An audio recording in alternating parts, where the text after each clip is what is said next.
जय श्री कृष्णा सभी दर्शकों को।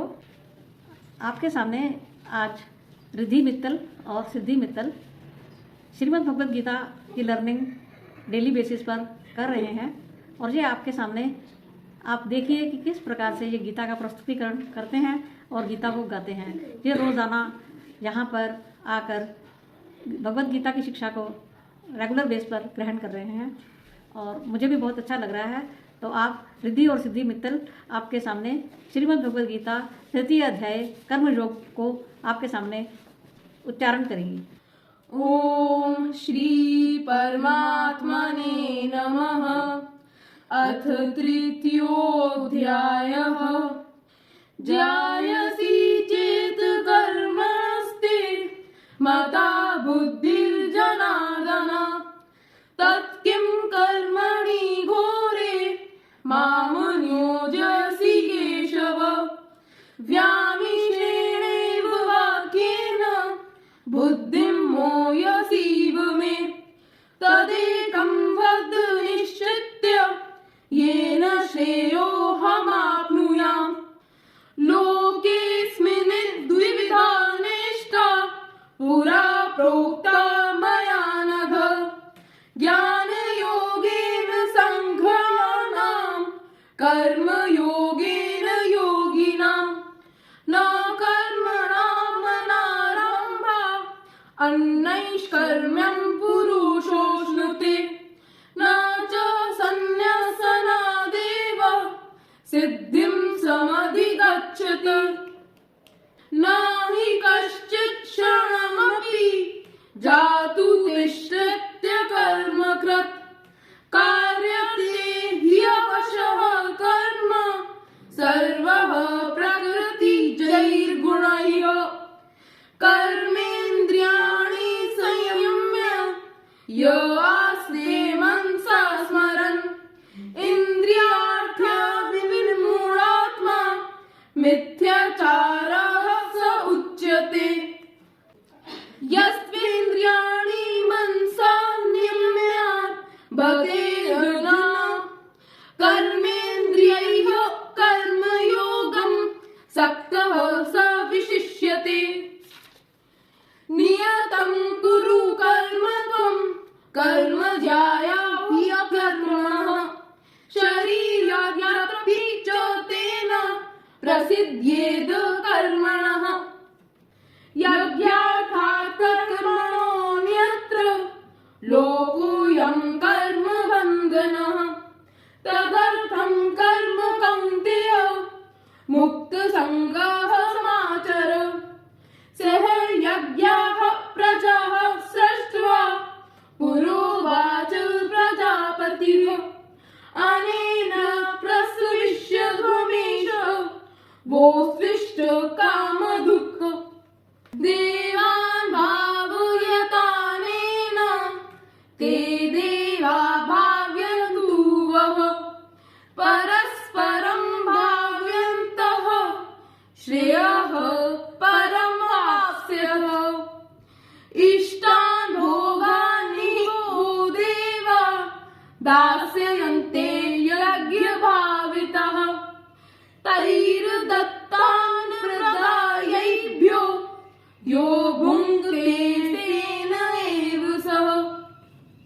यज्ञशिष्टाशिनः सन्तो मुच्यन्ते सर्वकिल्बिषयः।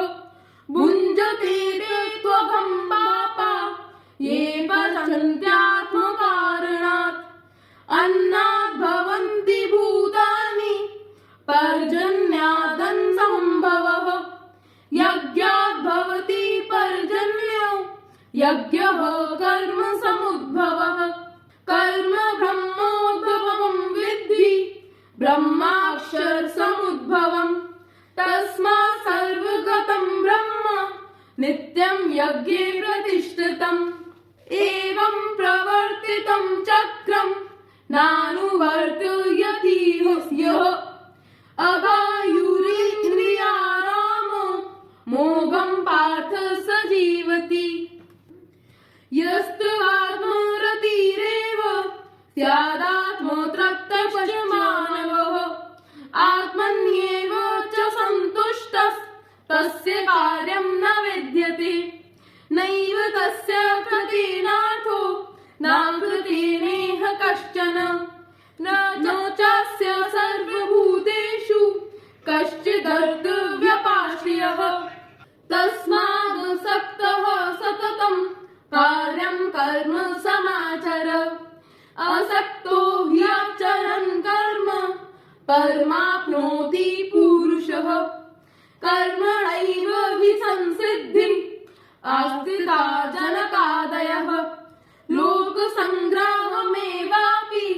सम्पश्यन् कर्तुम् अर्हसि यद्वाचरति श्रेष्ठस्तत् देवेतरो जनः स यत् प्रमाणं कुरुते लोकस्तदनुवर्तते न मे पार्थास्ति कर्तव्यं त्रिषु लोकेषु किञ्चन नानवाप्तमवाप्तव्यं वर्त एव च कर्मणि यदि ह्यहं न वर्तेयं जातु कर्मण्यतन्द्रतः मम वर्तमानुवर्तन्ते मनुष्याः पार्थ सर्वशः उत्सिदेयुरिमे लोका न कुर्यां कर्म चेदहम् शङ्करस्य च कर्तस्याम् उपन्यामि महाप्रजः सक्तः कर्मण्य विद्वांसो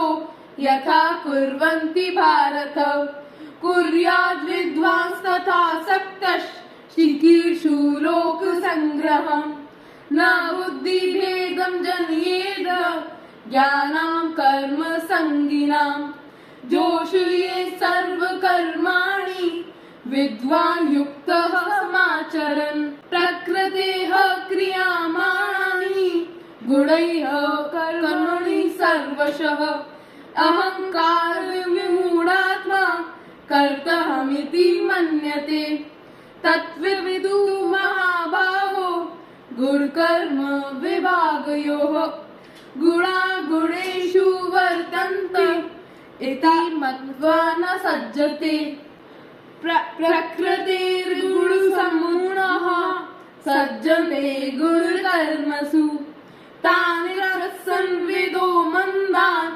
क्रसन् भिन्न विचालयेत् मयि सर्वाणि कर्माणि सन्न्यस्याध्यात्मचेतसा निराशी निर्ममो भूत्वा युद्धस्व विगतज्वरः ये मे मतमिदं नित्यम् अनुतिष्ठन्ति मानवः श्रद्धावन्तो न सूयन्ते मुच्यन्ते तेऽपि कर्मभिः ये त्वेतदभ्यसूयन्तो नानुतिष्ठन्ति मे मतम् सर्वज्ञान विमूढास्तान् विद्धि नष्टानुचेतसः सदृशं चेष्टते स्वस्यः प्रकृते ज्ञानवानपि प्रकृतिं यान्ति भूतानि निग्रह किं करिष्यति इन्द्रियस्य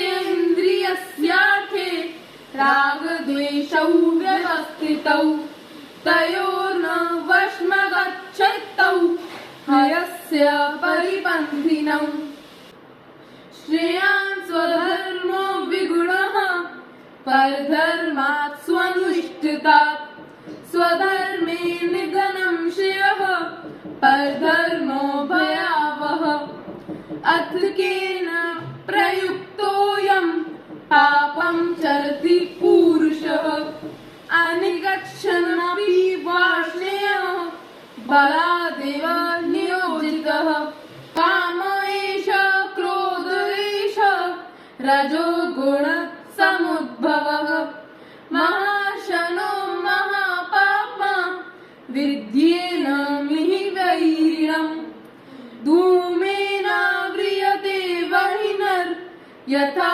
दर्शो मलेन च यथोल्बेनावृतो गर्भस्तथा तेनेदुरावृतम् आवृतं ज्ञानमेतेन ज्ञानिनो नित्यवैरिणाम् कामरूपेण कौन्तेय दुष्पूरेणानलेन च